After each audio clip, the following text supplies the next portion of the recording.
ادا جی آگے گاڑی چل کیوں نہیں رہی؟ چلاؤ گھر، جلدی پہنچنا ہے، نانی اماں انتظار میں ہے میری۔ ابھی کریم بخش نے تیز آواز میں ٹیکسی ڈرائیور سے بولتے ہوئے کہا۔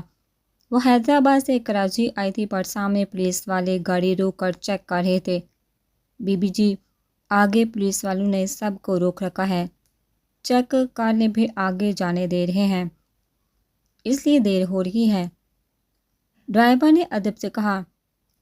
ابھی بھی زاری سے آس پاس دیکھتی بوڑھے تار ساتھ لیے ہوئے تھی، گود میں کپڑوں کی پوٹلی رکھی ہوئی تھی۔ ہائے اللہ سائیں، کتنا سوہنا ہے پولیس والا۔ ابھی نے سامنے اس خوبرو نوجوان خوبصورت پولیس والے کو دیکھتے ہوئے حسرت سے کہا۔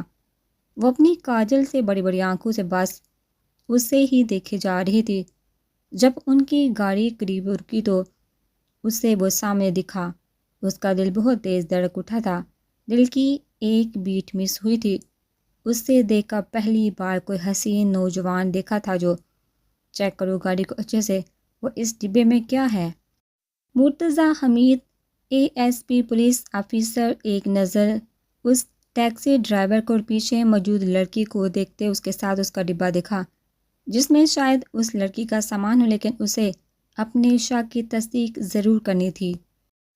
اس کی بات پر دوسرے پولیس والے نے پیچھے کا دروازہ کھولا۔ میڈم، آپ باہر نکلے، ہمیں آپ کا سامان چیک کرنا ہے۔ وہ پولیس والا ادب سے بولا۔ ہیں؟ کیوں میں کوئی چور ہوں جو تو میرا سامان دیکھے گا؟ شرم نہیں آتی عورت کا سامان دیکھتے ہوئے؟ ابھی اس کے باپا غصے سے باہر نکلتی شروع ہو گئی اور وہ پولیس والا گھبرا کے پیچھے ہوا۔ مرتضیٰ کسی سے فون پر بات کر رہا تھا کہ اس لڑکی کی تیز آواز پر پیچھے مڑ کر دیکھا جو گرین کلر کے بلوچی کپڑوں میں سر پر بڑی سے چادر چڑھائے ہوئے تھی۔ سانولا رنگ دھوپ میں مزید چمک رہا تھا۔ براؤن آنکھیں، تیکھے نین نقش والی لڑکی شدید غصے میں تھی۔ وہ چلتا ہوا ان کے قریب آیا۔ کچھ پولیس والے تو اس کے اردو پر اش اش کر اٹھے تھے۔ دیکھیے محترمہ، ہمیں ہمارا کام کرنے دے۔ آپ کو نہیں پتہ لیکن ملک کے حالات بہت خراب ہوں گے ہیں، ہمیں ہر چیز کا خیال رکھنا پڑتا ہے، سو پلیز ہمیں تلاشی لینے دے۔ وہ نہایت آرام سے مخاطب ہوا۔ آدھے حالات تو تم جیسے پولیس والوں کی وجہ سے خراب ہوئے ہیں، نہ آنکھیں کھلی رکھتے ہو اور نہ کان، لیکن دکھائی پھر بھی نہیں دیکھتا۔ امیر سے پیسے لے کر جانے دیتے ہو، غریب کی جان کو آتے ہو، اور کیا ملے گا تم کو؟ میرے سامان سے ہواں دیکھ کر شرم سار ہو جاؤ گے۔ وہ انتہائی فضول بول گئی، جس پر آس پاس پولیس والوں کے ساتھ وہ بھی ایک پل کو شرمندہ ہو گیا۔ اس کی باتوں سے غصہ بھی بہت آیا اس بیوقوف لڑکی پر۔ تمیز سے پیش آئی محترمہ، میں آپ سے عزت سے بات کر رہا ہوں تو میرے ساتھ بھی عزت سے پیش آئیے، ورنہ لاک اپ میں ڈال دوں گا۔ اس نے سخت لہجے میں کہا۔ میں تم کو اتنا سوہنا سمجھا تو اندر سے اتنا کالا نکلا، عورت سے بات کرنے کی تمیز نہیں تم کو۔ میں بول بھی رہی ہوں چور نہیں ہوں، پھر بھی تم کو بہت شوق چڑھا ہے میرا سامان دیکھنے کا، کیوں؟ وہ باقاعدہ سے لڑنے کے موڈ میں تھی۔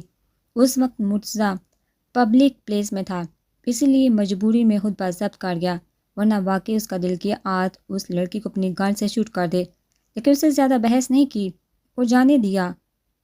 وہ برا سا منہ بناتی بیٹھ گئی۔ اب اسے وہ پولیس والا زہر لگا جو کچھ دیر پہلے بہت اچھا لگا تھا۔ نانی اماں کیسی ہیں؟ میں نے آپ کو بہت یاد کیا، سچ میں وہ بڑی مشکل سے یہاں پہنچی تھی۔ اس کے بعد ٹیکسی ڈرائیور سے کرائے پر کتنا بحث کر کے اندر آئی۔ میں نے بھی بہت یاد کیا اپنی دی کو، نانی اماں نے بہت پیار محبت سے اسے اپنے ساتھ لگایا تھا۔ تم کو پتہ ہے میرے ساتھ آج کیا ہوا، کیسے مشکل سے یہاں پہنچی ہوں؟ پتہ ہے آج مجھے ایک کمینہ منحوس پولیس والا ملا اور میرے کو چور سمجھا اس نے۔ وہ تو تھی ہی باتوں کی باتونی۔ پھر ہو گئے شروع اپنے ساتھ ہوئے آج کے واقعے کو بیان کرنے میں۔ نانی نے حیرت سے اس کی بات سنی۔ بیٹا آپ مجھے بتاؤ کون تھا وہ کمینہ، میں اپنے پوتے سے کہوں گی اسے اچھے سے سبق سکھائے۔ اب نانی نے اس کے مسئلے پر غور کیا ہے، سچی وہ کر دیں گے کام؟ وہ حیرت سے چیخ کر بولی۔ نانی نے تھوڑا گھبرا کر اسے کہا، جہاں کس کو عادت تھی تیز آواز میں بات کرنے کی، اب اسے سکھانے کی سوچنے لگی۔ شکر تھا اس وقت گھر پر کوئی نہیں تھا۔ آرام سے بات کرو، لڑکی شہر کے لوگ تیز آواز میں بات نہیں کرتے، اسی لیے سمجھا رہی ہوں کل کو تمہیں کوئی کچھ بول نہ دے ورنہ تمہیں ہی دکھ ہوگا۔ نانی اماں نے اسے پیار سے سمجھاتے ہوئے کہا۔ وہ تھوڑا بہت سڑھلا گئی، بات تو صحیح تھی ان کی، اس کی ماں نے بھی سمجھا کر بھیجا تھا۔ اچھا ٹھیک ہے، کوشش کرتی ہوں نا، اب گاؤں سے آئی ہوں اتنی جلدی عادت نہیں لگے گی نا۔ اچھا بتائیے باقی سب کدھر، مجھے ملنا ہے سب سے، اماں نے اسلام بھیجا ہے۔ وعلیکم السلام، خوش رہو، گھر پر کوئی نہیں ہے؟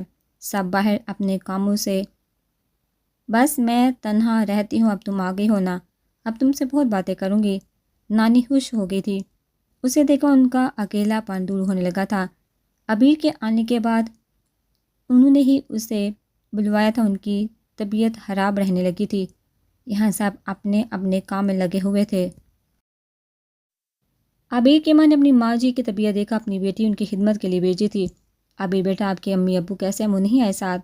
حمید صاحب نے پیار سے اسے پوچھا۔ ماموں صحیح، اللہ پاک کا شکر ہے، سب ٹھیک ہے، آپ سب کیسے ہیں؟ اماں ابا نے سلام بھیجا ہے آپ سب کو۔ عبیر بڑے جوش سے ان سے بات کرنے لگی۔ السلام علیکم۔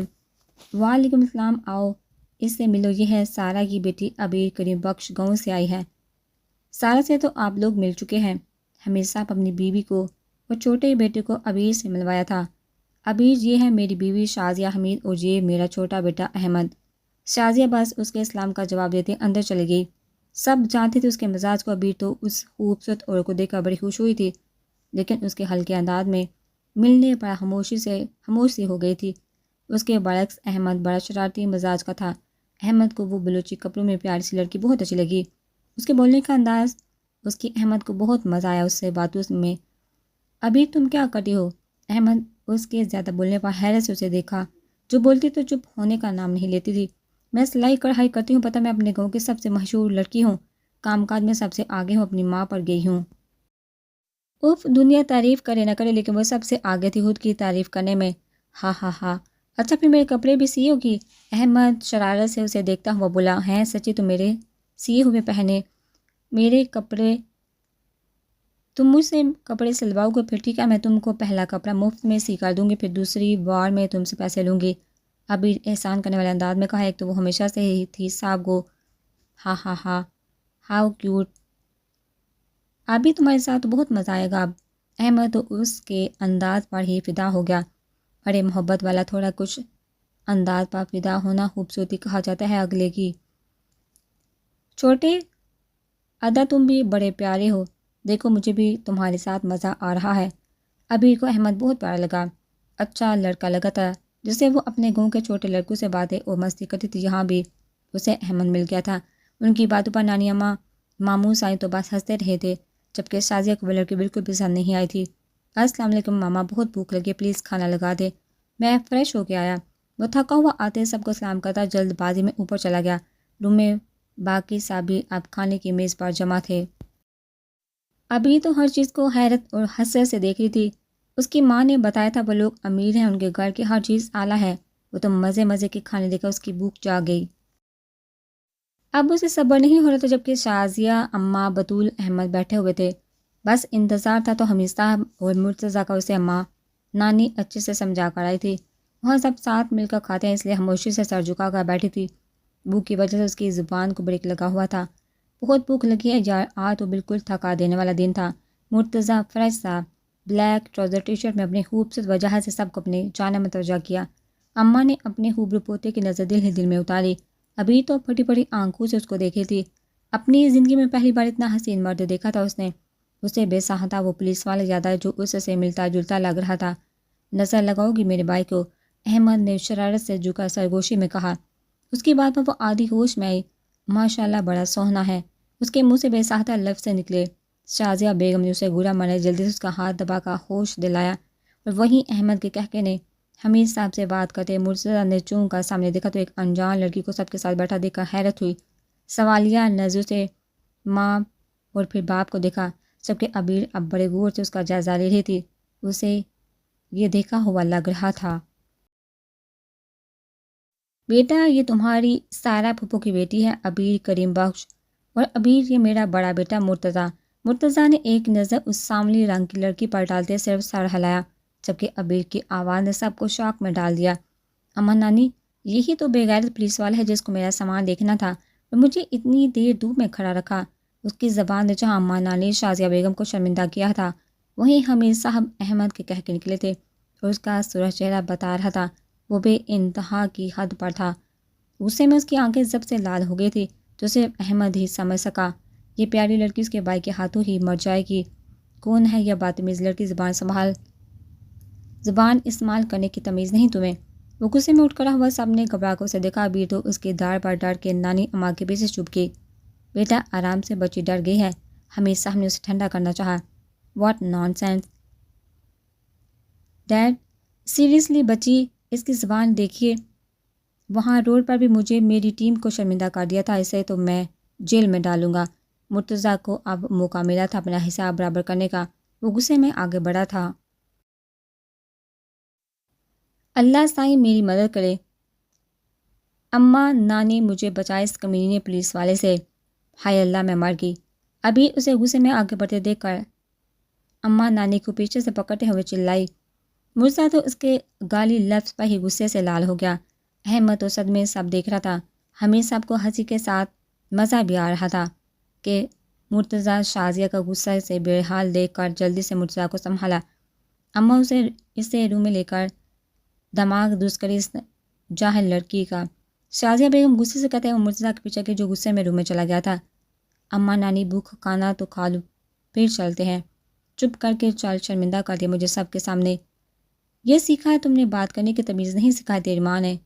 نانی اماں غصے میں سخت سنا رہی تھی اسے، لیکن اس کا سارا دھیان اپنی پیٹ پوجا کرنے میں تھا۔ اماں نانی افسوس سے سر ہلا کر وہیں بیٹھ گئی۔ تم بائی سے مل چکی ہو؟ احمد نے حیرت سے نگلتے اس سے پوچھا۔ اور پھر کیا تھا؟ ابھی صاحبہ کی زبان کو شاید ہی کوئی بریک لگا سکتا تھا۔ احمد حیرت اور کھلے منہ سے اسے دیکھ رہا تھا۔ کیا تھی یہ لڑکی؟ کس طرح شرمندہ کر دیتی تھی سب کو، اور وہ اتنا تو جان گیا تھا یہ لڑکی اب شاید ہی اس کے بھائی کے نظروں سے بچ پائے۔ اچھا اب چپ ہو جا، نانی اماں کتنا بولتی ہو۔ وہ جو نانی اماں کب سے اسے سمجھانے میں لگی تھی، اس کی بیزاری صورت حیرت سے دیکھتی رہ گئی۔ تو کیا وہ اتنی دیر سے دیوار میں سر مار رہی تھی؟ وہ نیند سے بے حال سفر یا لگ تھکان نانی اماں کے ساتھ دوسری سائڈ پر لیٹ گئی اور تھوڑی ہی دیر میں اپنی دنیا میں چلی گئی۔ نانی اماں افسوس سے دیکھتے سر ہلا گئی۔ اب وہ تو اس کے لیے صرف دعا ہی کر پائی، جو اس کے پوتے کے سامنے کام نہیں آئے تو اچھا ہے۔ یار امی پلیز مجھے نہیں کرنی اس سے شادی، حدیق نے ماں کو سمجھاتے ہوئے کہا۔ دیکھو حدیق، ہاں کر دو مجھے، اب وہ شرمندہ مت کرو اپنے باپ کے سامنے۔ صحیح کہتے ہیں، میں نے ہی تمہیں لاڈ پیار میں بگاڑ دیا ہے، تھوڑی تو عزت رکھوا لو اپنے ماں باپ کی۔ مسز مصطفیٰ دکھ سے بیٹے کو دکھا۔ یار امی ایسے تو نہ دیکھے پلیز، لیکن آپ میری بات بھی سمجھے نا، شادی مجھے کرنی ہے اور میں اپنی پسند سے کرنا چاہتا ہوں، پھر کیوں اس چڑیل کو میرے گلے ڈالنا چاہتے ہیں آپ لوگ؟ حدیق کو اب غصہ آ رہا تھا اپنے گھر والوں کے فیصلے پر۔ دیکھو بیٹا، تمہارے باپ نے زبان دی اپنے بھائی کو، وہ گھر کی بیٹی ہے، کیا برائی ہے اس میں؟ اچھی پڑھی لکھی خوبصورت ہے، کیا کمی ہے اس میں جو انکار کر رہے ہو؟ اب مسز مصطفیٰ کو بھی اس کے انکار سے غصہ آنے لگا تھا۔ اچھی بہت اچھی ہے بس، لیکن مجھے نہیں پسند۔ میں اپنی یونیورسٹی میں کسی کو پسند کرتا ہوں اور اسی سے شادی کرنا چاہتا ہوں، پلیز سمجھیے، اور یہ گھر میں رشتہ داریاں مجھے پسند نہیں۔ حدیق نے سنجیدگی سے اپنے فیصلہ سنایا۔ ٹھیک ہے، تم اپنے ماں باپ کو سب کے سامنے شرمندہ کروانا چاہتے ہو تو کرو، جہاں شادی کرنا چاہتے ہو جا کے کرو، ہم تمہارے کسی بھی فیصلے میں تمہارے ساتھ نہیں ہیں۔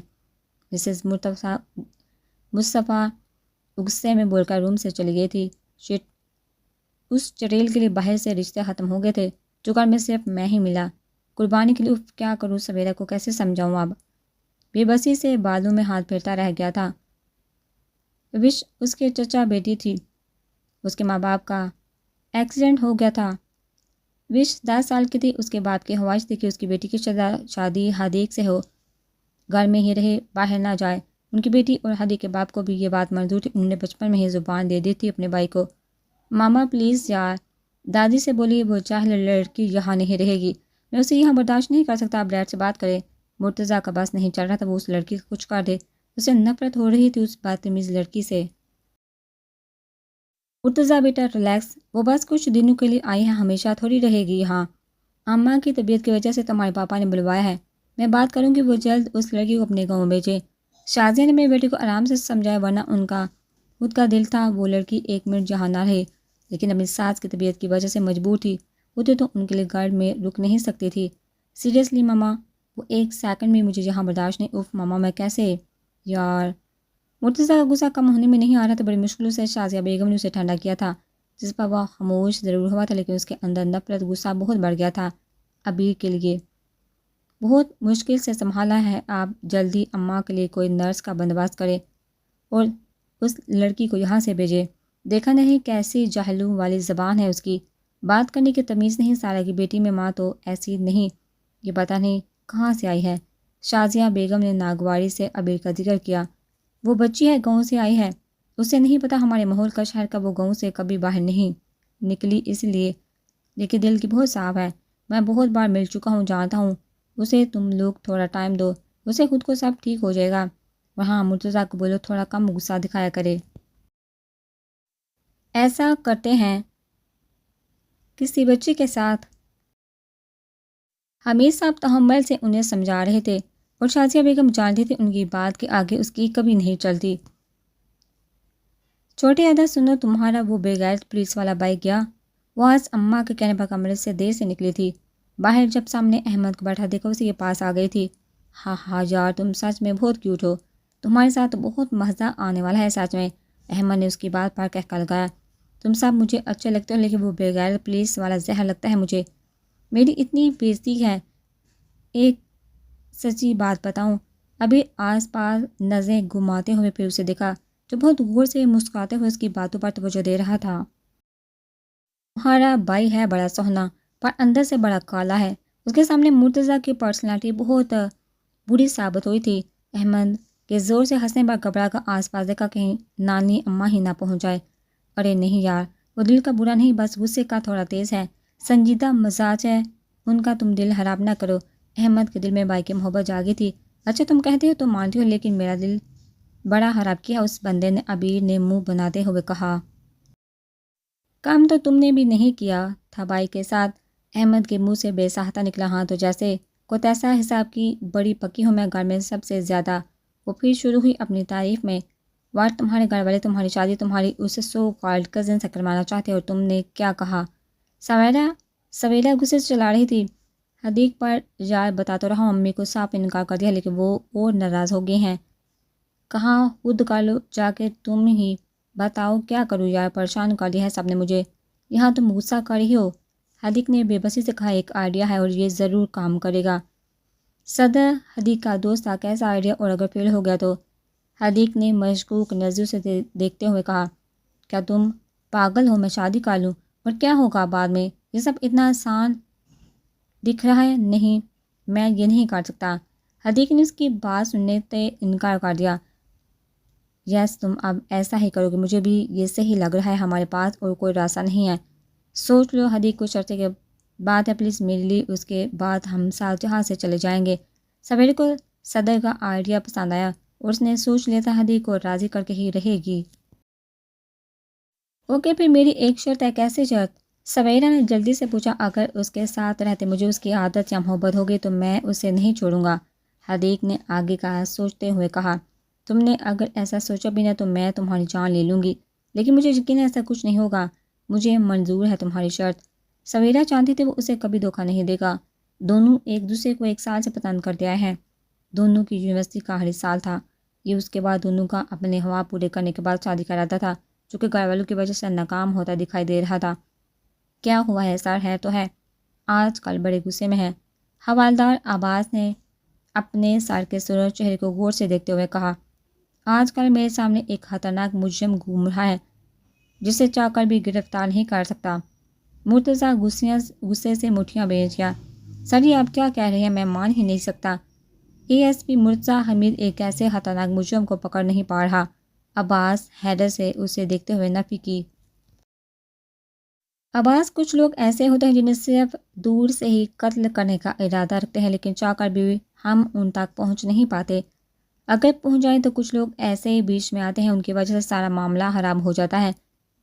وہ پتہ نہیں کون سی حال میں کس کو قتل رہا تھا، عباس کے پہلے کچھ نہ پڑا، اس کی باتیں اس کے اوپر سے گزر گئی تھی۔ سر فیاض خان نے پھر پنگا لیا ہے، حوالدار نے اندر آتے اس کے ہاتھ میں فائل دی۔ سر میں کہتا ہوں اس کمینے کو کسی سنسان سڑک پر بلا کر وہیں دفنا دیتے ہیں، کسی کو پتہ بھی نہیں چلے گا، جتنا اس نے لوگوں کا جینا حرام کیا ہے۔ عباس نے غصے میں کہا تھا، اس کا کچھ تو کرنا پڑے گا، بہت جھوٹ دی ہے۔ مرتضیٰ نے غصے سے سخت لہجے میں کہا۔ ہادی کہاں گئے تھے پلیز، مجھے نا ایک کام ہے باہر کا، لے چلو۔ وش بھاگتی ہی اس کے سامنے آئی۔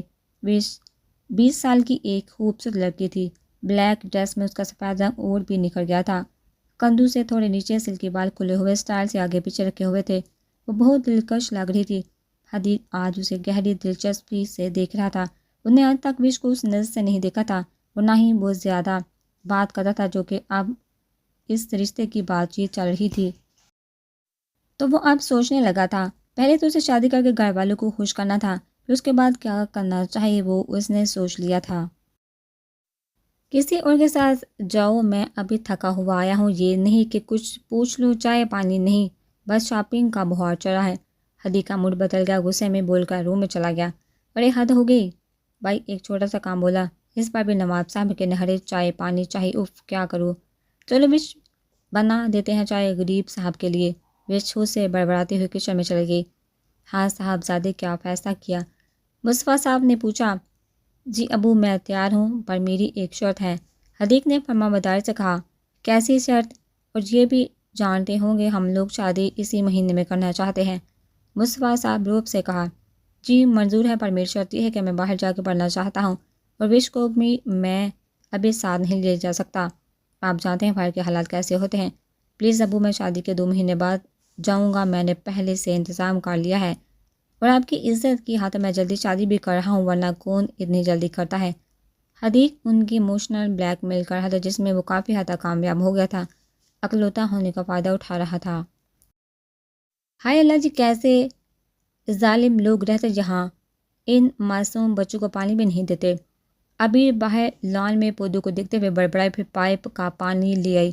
اب وہ اپنے کام میں مصروف ہو گئی۔ پانی دیتے ہوئے وہ ساتھ ساتھ گنگنا رہی تھی۔ ساری دنیا بلائیں بیٹھی ہو، یہ نہ سمجھو کہ مجھ کو پیار نہیں، تم جو آئے ہو میری دنیا میں اب کسی کا انتظار نہیں۔ ساتھ وہ مزے سے گانا گا رہی تھی، پانی کے فوارے کو ہر طرف کر رہی تھی کہ سامنے سے آتے مرتضیٰ کے اوپر بارش کر دی۔ What the hell! وہ کسی سے سر اٹھا کر سامنے منہ کھولے صدمے میں کھڑی اس دشمن کو دیکھا۔ احمد جو باہر سے آ رہا تھا، سامنے کا منظر دیکھا وہیں تھوڑا دور رک گیا تھا۔ اب کیا ہونے والا تھا؟ ہائے اللہ، سائیں بچا لے، آج میری تو قسمت ہی خراب ہے۔ اس بندے کے سامنے وہ دل میں اپنے لیے خیریت کی دعا مانگنے لگی۔ اس دن مرتضیٰ کے غصے سے بہت ڈر گئی تھی۔ تم نے سمجھا کیا ہوا خود کو؟ مجھ سے کوئی پرانی دشمنی ہے جو ہر جگہ میرا خون جلانے آتی ہو؟ اماں! مرتضیٰ نے غصے میں آگے بڑھتے اس کا بازو پکڑا۔ وہ درد سے چلائی کیونکہ اس کی گرفت مضبوط تھی۔ بھائی چھوڑیے، کیا کریں، بابا نے دیکھ لیا تو آپ جانتے ہیں پھر۔ احمد تیزی سے آگے بڑھا۔ چھوٹے ادا، مجھے بچاؤ اپنے بے غیرت بھائی سے۔ وہ جو درد سے کرا رہی تھی، آنکھوں میں نمی بڑھ گئی تھی۔ درد سے احمد کو دیکھتے ہوئے اس کی زبان پھر پھسلی، جس کا جھٹکا پھر اسے ملا۔ مرتضیٰ غصے میں دوبارہ بازو بھی پکڑا تھا کہ احمد نے تیزی سے چھوڑ دیا۔ چھڑوائے وہ تیزی سے پیچھے ہوتے ہوئے گہرا سانس لیتے ڈبڈباتی نظر سے اس ظالم کو دیکھا۔ پانی گرا تھا، کوئی بام نہیں، وہ بھی غلطی سے، لیکن وہ تو جان کو آ رہا تھا۔ وہ مرتضیٰ کو لگا آج ہی اپنا سارا حساب لینا چاہیے تھا۔ میں جاؤں گی کل تھانے، بتاؤں گی یہ کمینہ پولیس والا مجھے اپنے گھر میں مارتا ہے، میں تم کو جیل بھجواؤں گی۔ ابیر نے غصے میں روتے ہوئے اسے دیکھتے ہوئے منہ پر ہاتھ پھیرتے اسے دھمکی دی۔ اس کے پیارے سے انداز پر احمد اپنی ہنسی روکنے کے لیے منہ موڑ گیا اور مرتضیٰ نے ایک پل کو حیرت سے اسے دیکھا، دوسرے ہی پل غصے میں سر ہوتے آگے بڑھا۔ تمہاری تو آگے سے زبان چلاتی ہو۔ میرے قریبی آئے تو پانی سے مار دوں گی۔ یا اللہ بچا، یہ تو ڈرتا بھی نہیں، یہ تو میری جان کا دشمن بن گیا۔ اماں، نانی بچا مجھے، تمہارا کمینہ پوتا مجھے مارنا چاہتا ہے۔ وہ غصے میں کہتی، پانی اس پر پھینکتی، زور زور سے بولتی اندر بھاگی۔ مرتضیٰ پھر خود کو بھیگا دے کر اس کے پیچھے بھاگا اور احمد ہنس ہنس کر بے حال ہو گیا تھا۔ اماں، نانی بچا مجھے اپنے پوتے سے، وہ میری جان کو آ رہا ہے۔ ابھی ننگے پاؤں اندر بھاگتے ہوئے آتی اماں نانی کے پیچھے چھپ گئی۔ وہ جو اس کی چیخ پر اٹھ کھڑی ہوئی تھی کہ اس کے تیزی سے آتے بولنے پر پریشان ہوگی، شادیہ بیگم بھی پریشان سی ہوگی۔ تم باہر نکلو، تمہیں تو میں جیل میں ڈال کر سیدھا کروں گا۔ زبان سے صرف گالیاں نکلتی ہیں۔ اس کے یہ سیکھ کر آئے ہے، اسے ابھی کے ابھی نکالیے۔ دادو، میں 1 منٹ بھی برداشت نہیں کر سکتا اسے۔ مرتضیٰ کا بس نہیں چل رہا تھا، وہ اس کا کچھ کر دے۔ غصے میں اس کا سفید رنگ سر پڑ گیا تھا۔ شازیہ بیگم نے بیٹی کی حالت دیکھی، ایک نظر نفرت سے اس پر ڈال جو نانی کے پیچھے چھپی ہوئی تھی۔ احمد وہاں خاموشی سے کھڑا ہو گیا تھا۔ اب کیا کر دیا لڑکی تم نے؟ نانی اماں نے غصے سے پیچھے مڑ کر اسے دیکھا۔ نانی اماں قسم لے لے، میں نے کچھ نہیں کیا، وہ تو غلطی سے یہ سامنے آ گیا تو پانی، اور وہ جو تمہارے منہ سے پھول جھڑتے ہیں وہ تو تم نے غصہ دلایا اس لیے، اور نانی اماں اس نے مجھے مارا بھی۔ اس کے بولنے پر وہ تڑپ کر نانی اماں کو صفائی دی، ساتھ ساتھ رونا بھی جاری تھا۔ احمد کو اس کا رونا بالکل بھی اچھا نہیں لگ رہا تھا۔ اسے اپنے بھائی پر غصہ آیا پر چپ رہا۔ ماں مرتضیٰ صحیح کر رہا ہے، آپ اس جاہل لڑکی کو واپس بھیج دیں، 2 دن نہیں ہوئے اس کا یہ حال ہے۔ آپ خود سوچئے، ہمارا اٹھنا بیٹھنا اچھے سٹینڈرڈ لوگوں میں ہے اور یہ جاہل لڑکی اپنی زبان سے ہمیں شرمندہ کر دے گی۔ شازیہ بیگم نے غصے اور ناگواری سے عبیر کو دیکھا، ان کی باتوں پر چپ ہو گئی تو مرزا بیزاری سے ایک نگاہ اس کے جھکے سر پر ڈالتا غصے سے روم میں چلا گیا اور پیچھے شازیہ بیگم بھی جانے سے پہلے سنانا نہ بولی۔ ماں آپ سارا کو بلاتی ہیں، اس سے اچھا تھا اس کے پرکار دے، آپ نے اس کو اپنے لیے بلایا ہے، وہیں تک رکھیے، پورے گھر میں دناتی نہ پھرے۔ شازیہ بیگم آخری زہر کن لفظ استعمال کرتے ہوئے چلی بنی۔ احمد ایک افسوس بڑی نگاہ اس پر ڈالتا روم میں چلا گیا۔ اب وہاں دادی اور وہ جھکے سر سے کھڑی تھی۔ کمرے میں آؤ، بات کرنی ہے تم سے۔ نانی ماں کے ساتھ آواز پر آنکھیں صاف کرتی ان کے پیچھے گئی۔ تم جانتی ہو نا تمہاری ماں باپ نے یہاں کیوں بھیجا ہے تمہیں؟ نانی ماں کا سخت لہجہ تھا، اس نے جھکے سر سے سر ہاں میں ہلایا۔ میں نے رات کیا سکھایا تھا، یہاں رہو گی تو مرتضیٰ شازیہ سے کوئی بحث نہیں کرو گی، جو کہیں گے آگے سے بس سنتی رہنا، اگر یہی رہنا ہے تو یہ ان کا گھر ہے، کبھی بھی تمہیں نکال سکتے ہو، تم جانتی ہو کیا کہہ کر میں نے تمہیں بلوایا ہے، میں بیمار ہوں، اپنے لیے کسی کی ضرورت ہے، اس لیے تمہیں یہیں رہنے کو بلوایا ہے، اور تم ہو کہ مجھے شرمندہ کرنے لگی ہو۔ نانی اماں صاحب ناراض تھی، انہیں بھی اس کی تیز چلتی زبان پسند نہیں آتی، پھر اس کے گھر میں واقعی سب کو کیسے پسند ہوگی۔ نانی اماں تم ناراض نہ ہو، میں ہوں نا، معافی مانگ لوں گی، بس اب گالی بھی نہیں دوں گی، لیکن دل میں تو دے سکتی ہوں نا۔ وہ جھکا نانی اماں کے کنوں کو دبا کر آہار میں شرارت سے بولی، جس پر نانی اماں کو ہنسی آ گئی۔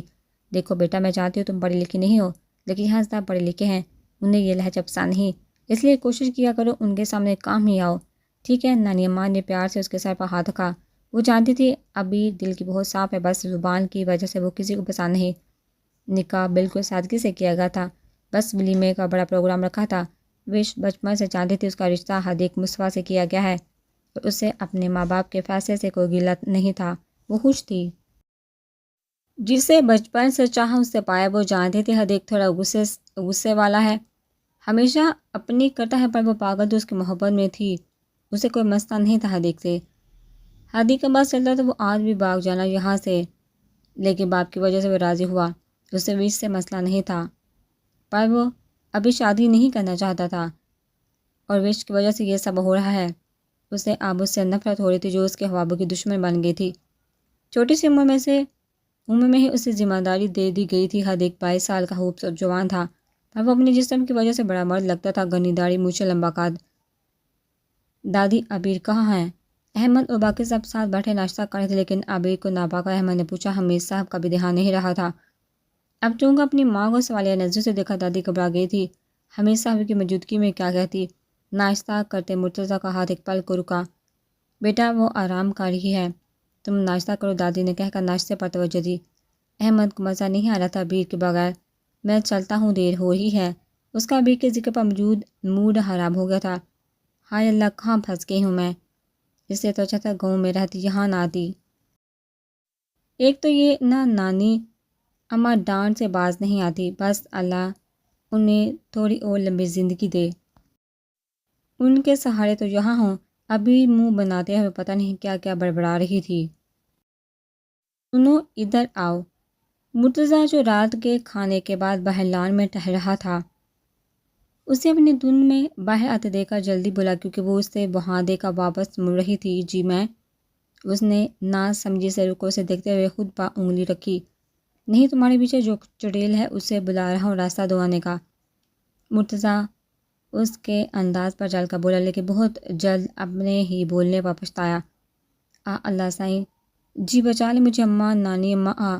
مرتضیٰ کے ذرا پوچھنے پر وہ ڈر کر اچھلی، وہیں خوف سے منہ پر ہاتھ رکھتے ہوئے چیخنے لگی، پاگل لڑکی، چپ ہو جاؤ، کیا چاہنے والی حرکت ہے۔ مرتضیٰ تیزی سے آگے بڑھتے نیچے بیٹھ کر اسے منہ سے ہاتھ ہٹایا، نہیں تم بولے میرے پیچھے بھوتنی ہے، وہ مجھ کو لے جائے گی۔ ابھی خوف سے پھیلی آنکھیں بڑی بڑی کرتی بولی، آنکھوں سے آنسو بہنے شروع ہو گئے تھے۔ مرتضیٰ حیرت سے اسے دیکھ رہا تھا، اتنی سی بات پر رونا ڈرنا، اسے تو لگا یہ لڑکی جتنی زبان کی تیز ہے بہادر بھی اتنی ہی ہوگی۔ پل میں اس کی غلط فہمی دور ہوئی تھی، ساتھ ہنسی بہت آئی پر ضبط کر گیا تھا۔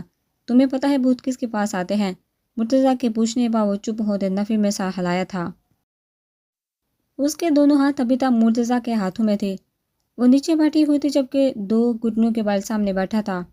رات کی چاندنی ان کے چہرے پر ہلکی روشنی پھیلائے ہوئے تھی، اس کا سامنا رنگ خوبصورت نئے نقوش چمک رہے تھے۔ مرتضیٰ کو اسے تانگ کرنے میں مزہ آ رہا۔ جو لوگ زیادہ زبان چلاتے ہیں، گالیاں دیتے ہیں، فضول گوئی کرتے ہیں، ان کے پاس اکثر بھوت چڑیلے ملنے آتے ہیں۔ مرتضیٰ اس کا خوف زدہ چہرہ دیکھتا ہوا گمبھیر لہجے میں بولا تھا۔ وہ جب سے آئی تھی وہ اس کی زبان سے ہر وقت گالی سنتا تھا۔ اسے آتی تو زیادہ بری والی نہیں تھی، لیکن اس کا یہ لہجہ مرتضیٰ کو زہر لگتا تھا۔ پر میں ایسی نہیں ہوں، میں اچھی ہوں۔ اف ابھی کی معصومیت اس وقت مرتضیٰ اس کی ہر بد لحاظی جیسے بھول گیا تھا، اتنی معصوم ادا تھی اس کی۔ کس نے کہا تم اچھی ہو؟ وہ چھوٹے ادا کہتے ہیں کہ میں اچھی ہوں۔ مرتضیٰ کو اس کے انداز پر ہنسی آنے لگی تھی، جو وہ لب دبا کر ضبط کر گیا۔ سر جھٹکا وہ چونکہ اس کے ہلکے سامنے ہاتھوں کو اپنے ہاتھوں میں دیکھا، پھر ایک نگاہ سے دیکھا جو ابھی تک اسے ہی دیکھ رہی تھی۔ وہ گڑبڑا کر تیزی سے 2 قدم پیچھے ہوا۔